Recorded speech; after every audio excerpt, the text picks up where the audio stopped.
আজ কেন্দ্রীয় অর্থ বাজেট পেশের আবহে রাজধানীতে অনুষ্ঠিত হয়ে গেল ত্রিপুরা জুয়েলারি অ্যাসোসিয়েশনের চতুর্থ বার্ষিক সাধারণ সভা। আগরতলার সুকান্ত একাডেমিতে বসেছিল এই সাধারণ সভার আসর। রাজ্যের বিভিন্ন প্রান্ত থেকে জুয়েলারি ব্যবসায়ী সহ সংগঠনের সদস্যরা অংশ নিয়েছেন সাধারণ সভায়।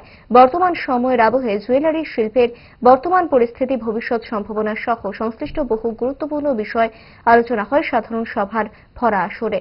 সাধারণ সভা নিয়ে বলতে গিয়ে সংগঠনের একজন কর্মকর্তা কি জানালেন সংবাদ মাধ্যমে।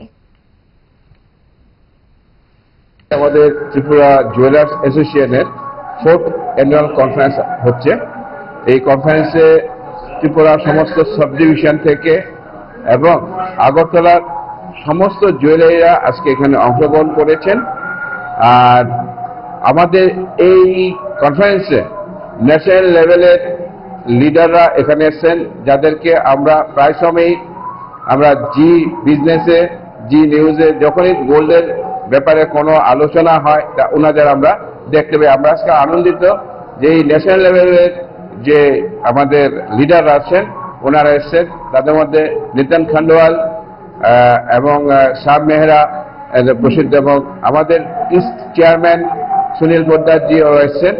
আমরা সত্যি আনন্দিত যে আজকে এই কনফারেন্সে ন্যাশনাল লেভেল সবাইকে পেয়ে।